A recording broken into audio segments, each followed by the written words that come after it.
Nagsimula ang storya sa mundo ni Beerus, kung saan iniensayo ni Whis sina Goku at Vegeta.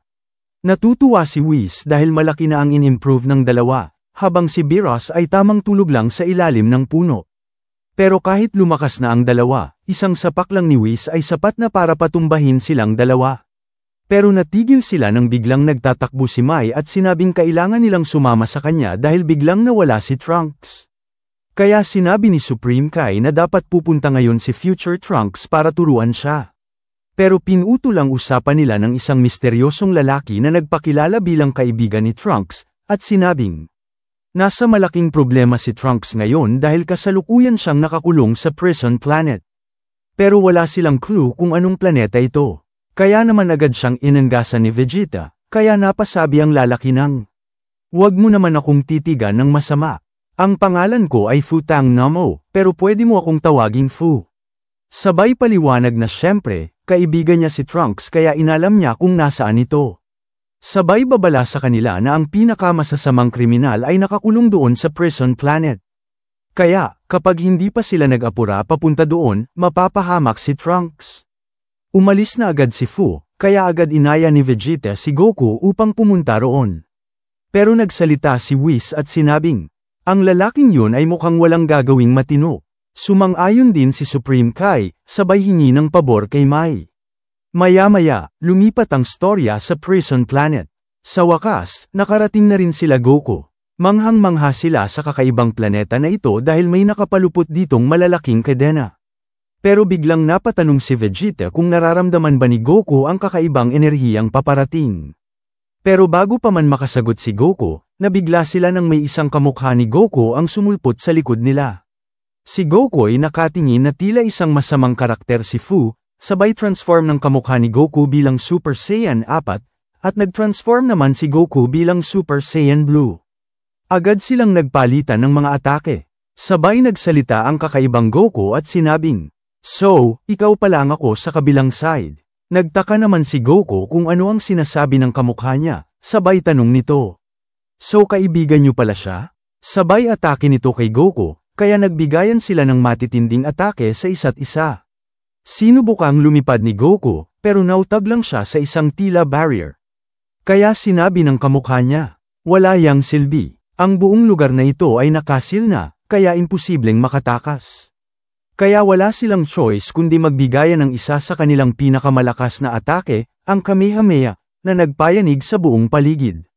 Habang si Fu ay tamang nudlang at nag-e-enjoy sa kaguluhang nangyayari, napatigil ang dalawa nang biglang tumawa si Fu at sinabing, sobrang nakakahanga talaga ang mga Saiyan, lalo na't dalawang Son Goku pa. Nainis ang isang Goku at agad na inatake si Fu, pero walang kahirap-hirap itong tinapak ang atake niya sabay sabing, sa tingin mo ba masisira ng dalawang Kamehameha ang barrier?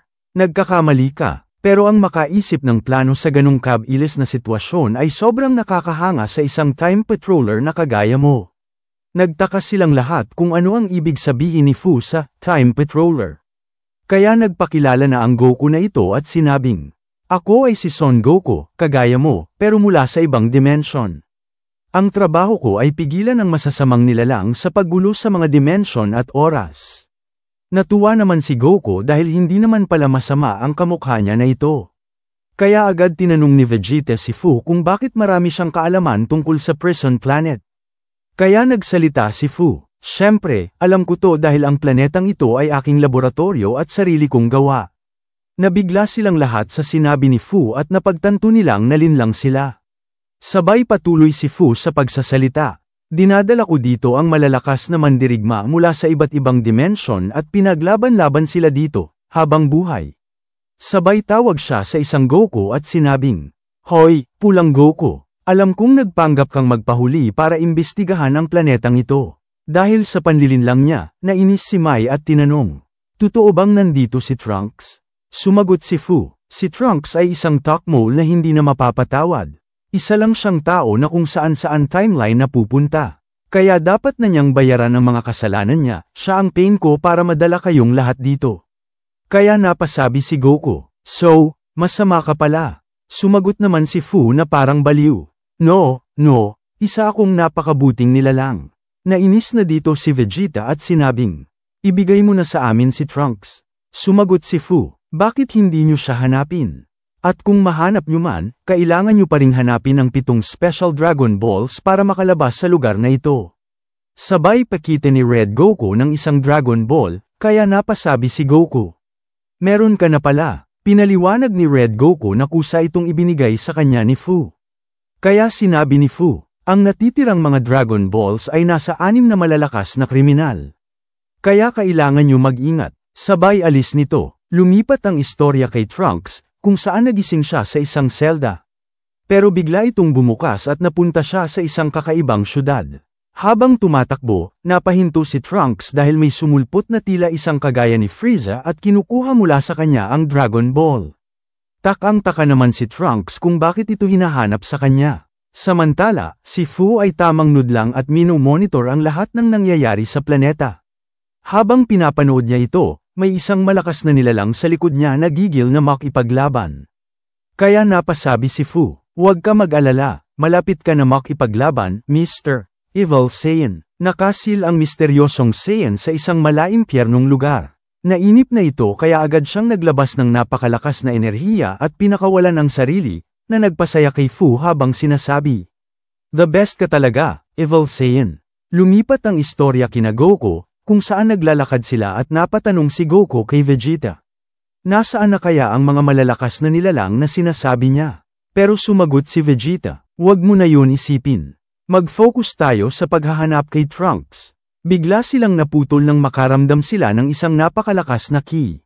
Agad naging alerto ang dalawa at pinalayo si Mai dahil sobrang delikado ang paparating na kalaban. Inatake sila nito agad. Napasabi si Vegeta, isa ba siyang Saiyan? Ngayon lang ako nakaramdam ng ganitong kasamang ki. Agad siyang inatake ni Goku, pero hindi umiwas ang kalaban. Nabigla si Goku nang lamunin siya ng itim na enerhiya nito. Ilang segundo lang, nawala si Goku sa sarili at agad inatake si Vegeta, na lubhang ikinagulat niya. Pinag-aatake ni Goku si Vegeta at tila naging ibang tao na siya, nilamon ng kasamaan ang kanyang ki. Nahirapan na si Vegeta, at may tumalsik na isang atake kay Mai. Pero biglang dumating si Trunks para iligtas siya. Nang makita ni Vegeta na andito na si Trunks, agad niya itong inutusan.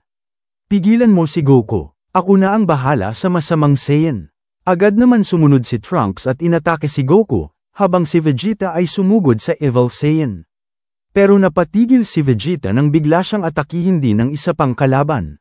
Sabay babala ni Fu, ang Evil Saiyan na ito ay may napakasamang ki. Kahit sinong samalat dito ay mawawala sa sarili. Sumigaw si Trunks, si Kula ay kakampi natin. Pero tumanggi si Kula at sinabing, hindi, iisa lang tayo ng layunin. Agad inatake ni Goku si Kula, at hirap na hirap si Kula sa lakas ni Goku. Inabot naman ni Mai ang mga gamit kay Trunks. Nagsalita si Kula at sinabi kay Fu, hindi ba sabi mo na lagpasan na ako ni Frieza nang mag-transform siya bilang Golden Frieza? Pero kung kaya ng nakababata kong kapatid, mas kaya ko, dahil ako ang mas matanda. Agad siyang naglabas ng napakalakas na enerhiya na yumanig sa buong lugar. Bigla siyang nag-transform sa golden form, katulad ng kay Frieza. Sabay hamon niya muli kay Goku at agad siyang inatake. Pagkatalsik kay Goku, naglabas si Kula ng malakas na enerhiya at inatake ang Evil Saiyan. Maya-maya, dahil kay Golden Kula, bumalik na sa sarili si Goku. Pero natigil silang lahat nang maglabas pa ng enerhiya ang Evil Saiyan, halos maging abo ang bundok sa lakas nito. Sabay sigaw, gusto ko kayong lahat, kaya ngayon, laban niyo ko. Nagtaka si Goku kung sino ang malakas na nilalang na ito. Kaya sinabi ni Vegeta, siya si Cumber, ang Evil Saiyan. Bigla namang may naisip si Mai at kumuha ng Patara earrings na iniutos sa kanya ni Supreme Kai. Sinabi ni Trunks, lilibangin ko siya habang nag-fusion kayo ni Goku. Agad naman sumunod sina Goku at Vegeta para mag-fusion. Inatake ito ni Trunks, pero wala itong kwenta at sinakal lang siya. Kaya naman agad siyang tinulungan ni Kula. Pero wala pa rin itong kwenta kaya napasabi siya, katapusan mo na, Trunks. Hindi kita kayang tulungan. Agad kinabahan si Vegeta para sa anak niya, at agad niyang sinuot ang Patara earrings. Sa isang iglap, lumitaw si Vegeta at nag-transform sa Super Saiyan Blue. Habang si Trunks ay nakalagay sa delubyo ang kanyang buhay, agad umatake si Vegeta. Pero binalibag lang sila nito ng isang napakalakas na enerhiya na halos maduraj ang lahat ng nasa paligid. Sobrang na-excite si Fu at sinabing, "Yun. Nakaka-excite. Papatindi na ang laban." Pero kakaiba ang kinalabasan ng pagsabog, dahil tila walang galaw si Vegeta. At ang Evil Saiyan naman ay tila nang hihina na. Kaya agad itong inatake ni Vegeta, at nagbigayan sila ng matitinding atake. Tumindi ang laban na halos walang makasabay, maski ang mata ay hindi makita kung gaano kabilis at kalakas ang mga naglalaban. Sobrang natuwa ang Evil Saiyan dahil ngayon lang siya nakahanap ng worthy opponent. At sinabing, "Kapag pinatay ko kayo, sobrang sasaya ko." Sabay labas ng dark energy na nagpabigla kina Vegeta at napatalsik sila. Samantala, si Golden Kula ay tamang nudlang at sobrang humanga sa laban. Pero hindi basta-basta papatalo sina Goku, kaagad siyang nagkayukan at nagsimula na naman ang matinding bakbakan. Habang sila Trunks ay lumalayo na dahil sa tindi ng laban, hindi pa rin nila maiwasang mag-alala kina Vegeta at Goku. Dahil kakaiba talaga ang ki ng Evil Saiyan na kalaban nila. At kahit pinaghalong lakas pa nila Goku at Vegeta, halos patas lang ang laban. Napansin ni Golden Kula na dahil sa tindi ng bakbakan, unti-unting nagkakakrak ang mga kadena ng mundo. Habang walang kamalay-malay si Fu dahil sobrang nag-e-enjoy siya sa laban. Bilib na bilib siya dahil ito raw ang pinakamatinding laban na nasaksihan niya. At ito ang pinakamataas na level. Sadyang hindi matinag ni Vegeta ang Evil Saiyan. Naglabas pa ulit ito ng napakalakas na energy ball, kaya agad ginamit ni Goku ang kanyang final Kamehameha. Nagbigayan sila ng kanya-kanyang pinakamalalakas na atake. Hirap na hirap si Vegeta, pero ibinibigay nila ang lahat nila para dito. Nabiyak ni Vegeta ang atake ng Evil Saiyan na nagpayanig sa lahat. At mas lalong nawasak ang mga kadena ng mundo. Pero walang kahirap-hirap pa rin binura ng Evil Saiyan ang atake ni Vegeta, sabay sabing, "Mga takmol, isa na tong karangalan kapag namatay kayo sa mga kamay ko." Sabay labas naman ngayon ang puting enerhiya na ikinagulat ni Goku. At nakaramdam sila ng matinding kaba, dahil bigla itong nag-transform sa Monkey King form nito. Gulat na gulat ang lahat dahil sobrang laki nito. Sabay buga ng napakalakas na enerhiya kay Goku na siyang naghiwalay sa fusion nilang dalawa dahil sa tindi nito. Isa-isa din itong winasak ang paligid, na mas lalong nagpadurog sa mga kadena. Maski ang seal ay nagka-crack na. Dahil sa lakas nito, hirap na sina Goku, halos hindi na makatayo. Habang ang halimaw sa harap nila ay full power pa at walang kahit anong gallows. Habang nasa panganib sina Goku, tuwang-tuwa si Fu. Napakalupit daw talaga ng mga laban ng mga Saiyans. Sabay sigaw, "Maglaban pa kayo, aking mga manok." Ano kaya ang gagawin ng ating mga bida laban sa halimaw na ito? May natitira pa kaya silang lakas? Abangan sa susunod na episode. Kaya huwag kalimutang mag-like, share, at subscribe, para sa marami pang high-quality recaps kagaya nito. Kita-kits sa susunod, mga ka-recap.